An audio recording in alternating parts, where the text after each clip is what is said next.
Obrigado, companheira Lúcia. Então, te abraçar, te cumprimentar, dizer da minha alegria de partilhar dessa mesa com o nosso companheiro de direção nacional, o Sabanai, que está aqui conosco, com o Nazur, que é um grande amigo também, e que tem, neste momento, esta responsabilidade tão importante que é dirigir a nossa empresa pública, né, o Transurb, lá no Rio Grande do Sul. Cumprimentar também o Chico, outro amigo que está aqui, gaúcho, que eu reencontro, e outro grande amigo que eu quero cumprimentar de forma especial é o Carlinhos Santana. Agora não estou vendo onde ele está sentado, está ali ele, meu amigo também, convivemos, né? Eu fui um cara muito longevo na Câmara Federal do Brasil, eu tive 6 vezes a honra de ser escolhido pelo povo gaúcho para ser deputado federal, representando o nosso partido. Foram 24 anos como deputado federal, e numa parte desses mandatos eu tive a honra e a alegria de conviver com o nosso companheiro Carlinhos Santana, à época que ele também era deputado federal. E dar as boas-vindas a todos vocês,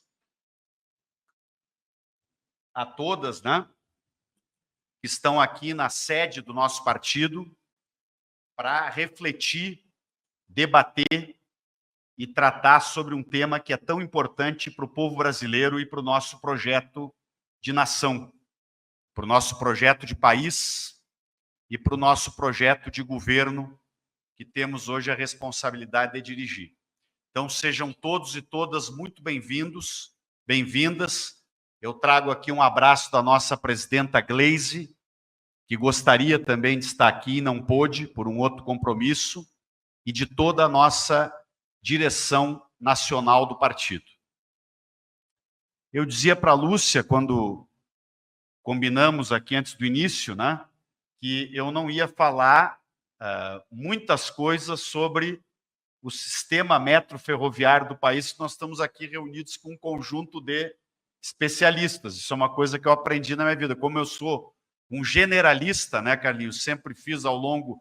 Eu sou médico de formação, até para me apresentar para as pessoas que a gente não se conhece tanto, e ao longo de 24 anos, como falei para vocês, fui deputado federal, representando o nosso partido na Câmara Federal.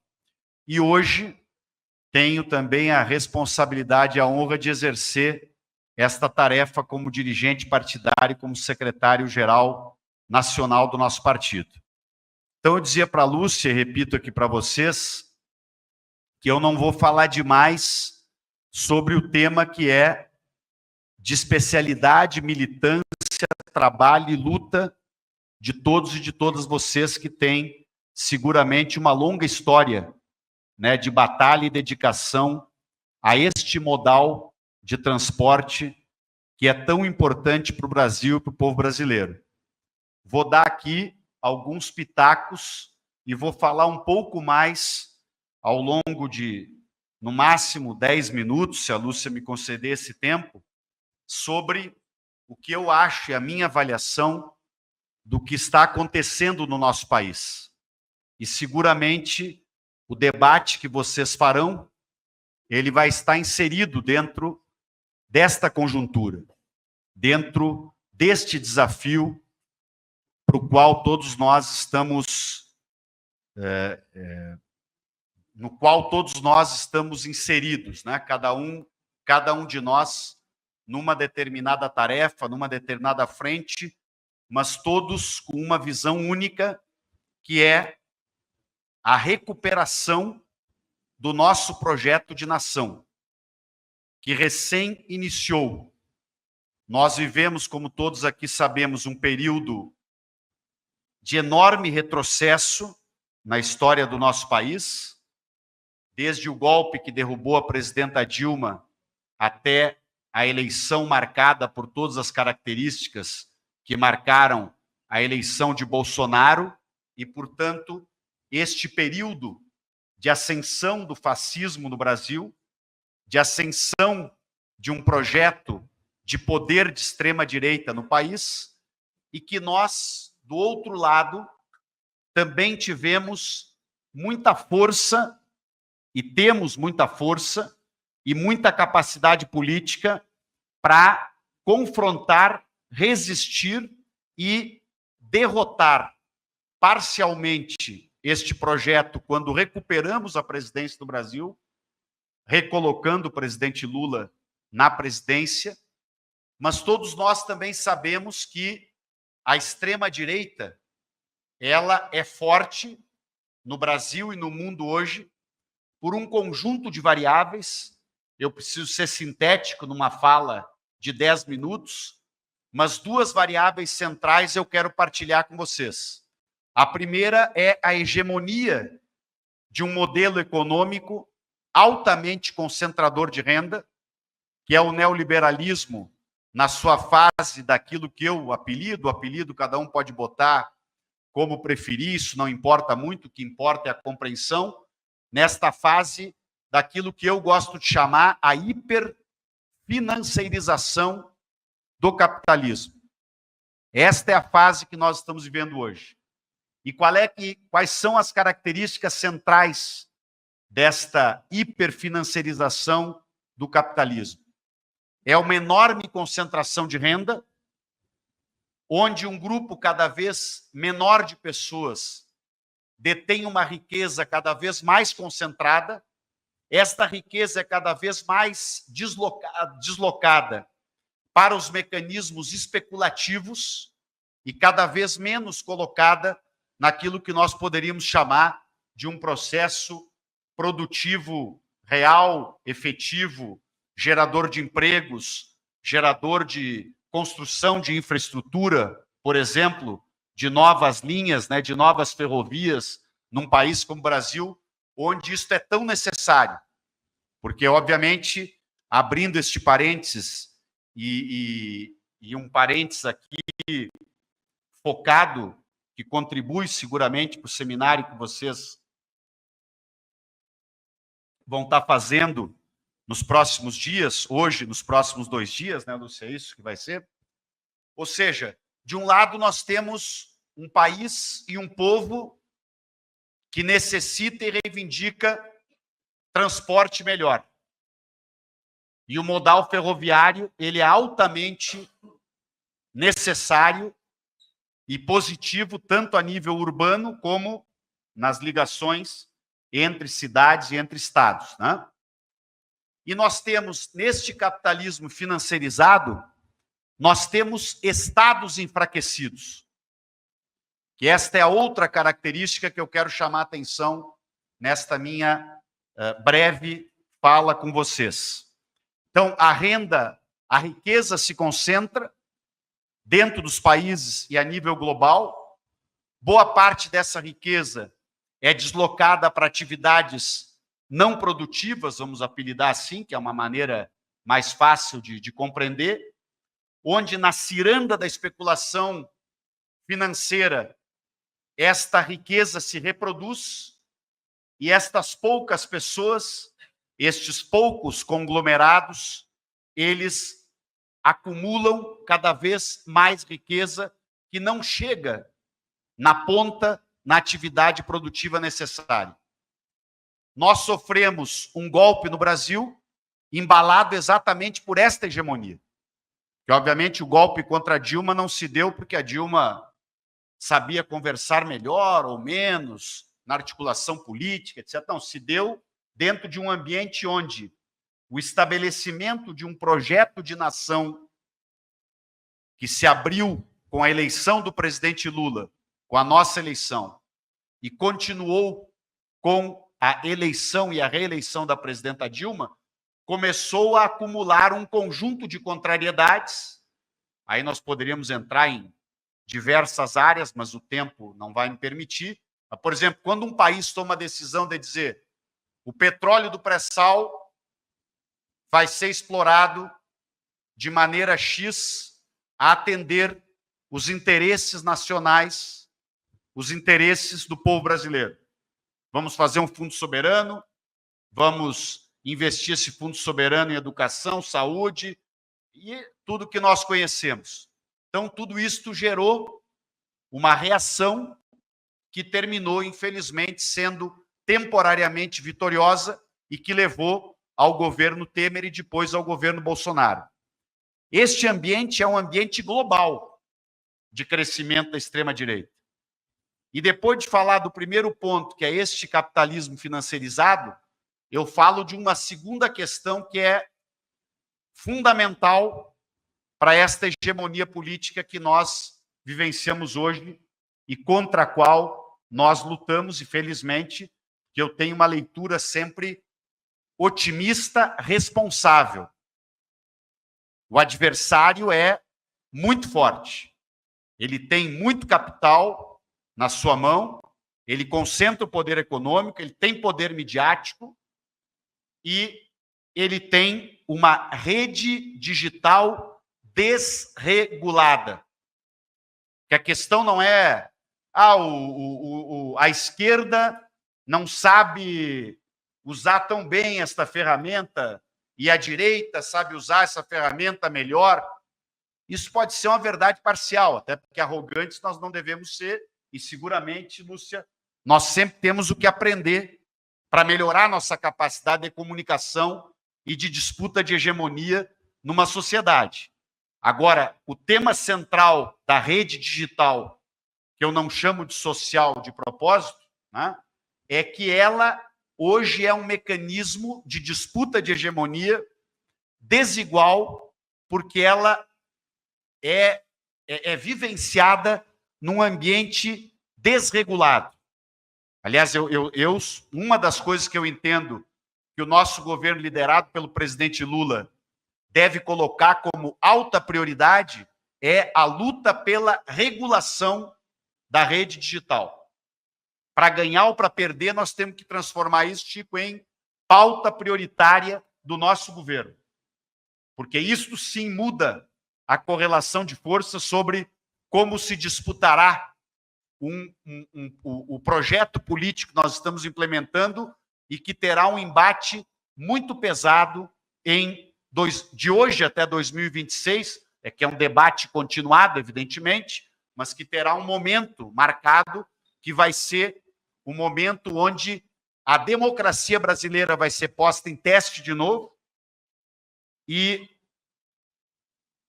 ministro, eu lhe ligo dentro de uns 20 minutos, eu estou numa mesa aqui falando. Que será a eleição de 2026. Aliás, neste momento que nós estamos aqui falando, né, nós estamos a poucas horas de um embate muito importante que vai ocorrer nos Estados Unidos. E eu não estou entre aqueles que dizem tanto faz ganhar o Trump como ganhar a Câmara. Eu sei que a Câmara não representa a visão de mundo exatamente como eu tenho.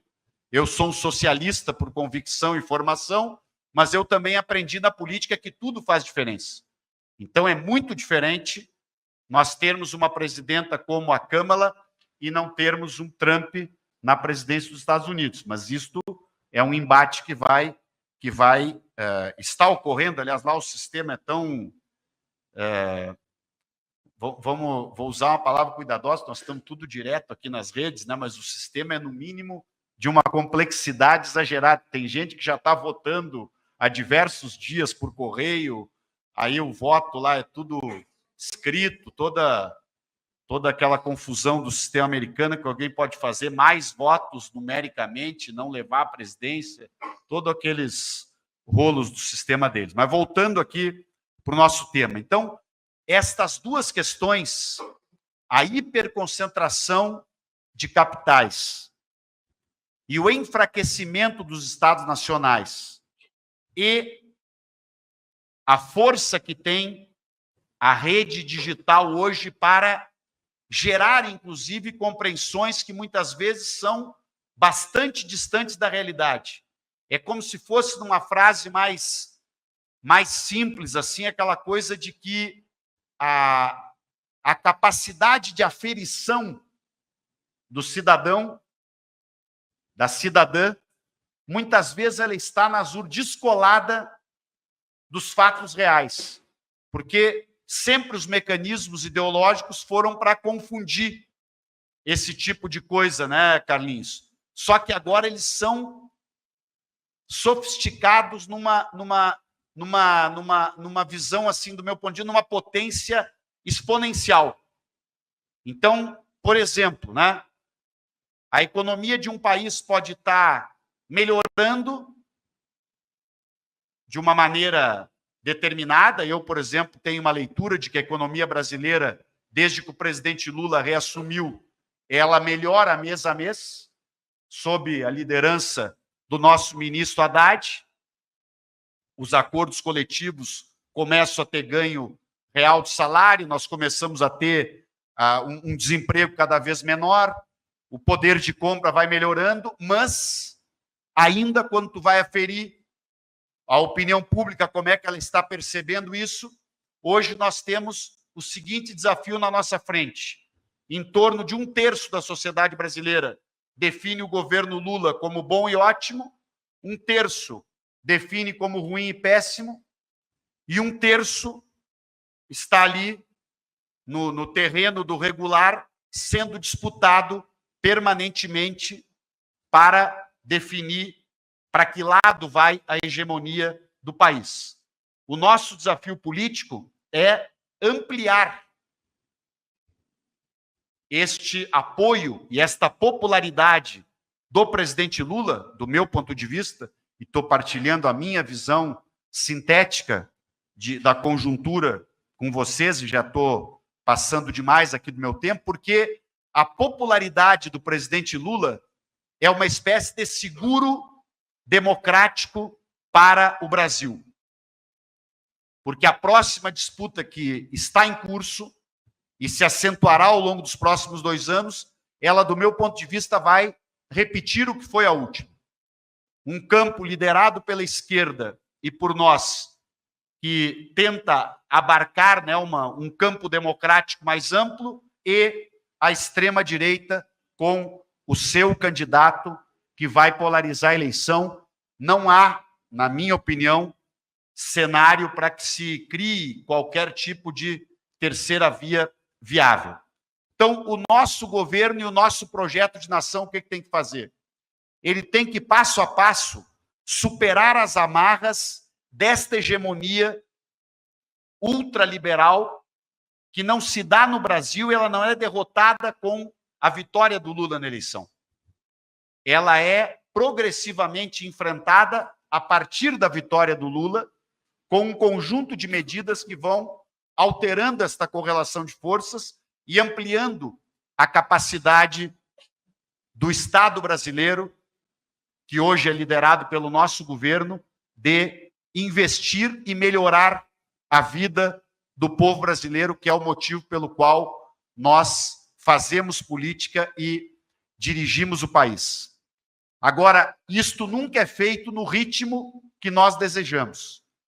Então, por exemplo, o nosso país precisa e deve perseguir a maior ampliação possível da rede metro-ferroviária do Brasil. Porque isso é bom em todos os sentidos. Isso significa infraestrutura estratégica para o país se desenvolver mais. Isso significa bem-estar para a população, que vai usufruir deste meio de transporte, seja dentro das cidades, seja para a ligação entre os estados, os municípios. Agora, isso é uma tarefa que está sendo disputada permanentemente. E os modelos através dos quais nós faremos isso também têm que ser debatidos por nós.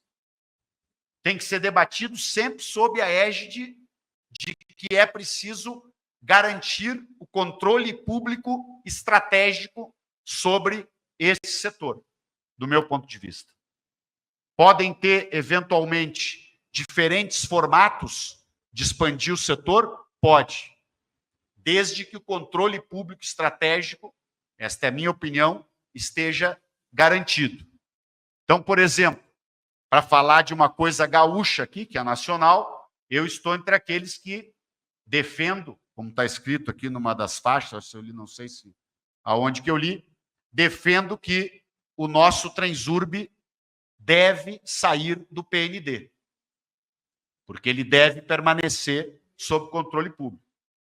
Eu defendo e entendo que ele pode estudar mecanismos de como ele estabeleça parcerias para expandir, por exemplo, para ampliar a sua rede, a sua rede instalada. Aliás, sou um grande defensor de uma determinada visão, Nazur já sabe, por onde, né, expandir o nosso Transurb. Então, eu acho que é isso que vocês que representam uma vanguarda que luta e que dedica boa parte da vida de vocês a esse setor, na minha sugestão, devem aprofundar num seminário como esse. Se nós, como partido, o principal partido da base que governa o país, porque nós, além de termos um conjunto importantíssimo de ministérios, nós temos o presidente da República, que é filiado ao nosso partido e lidera este governo de coalizão que nós estamos implementando no país, nós temos que reforçar as diretrizes que vão sair desse seminário que o nosso setorial está aqui organizando. E estaremos sempre comprometidos, Lúcia, com vocês, para, ao final do seminário, quando as conclusões estiverem postas, para ouvir essas conclusões, ler essas conclusões e trabalhar como partido no diálogo com o governo e também com a sociedade na defesa dessas diretrizes que vão sair daqui. Obrigado pelo convite para estar aqui com vocês nesta abertura e que seja um ótimo seminário. Obrigado, gente.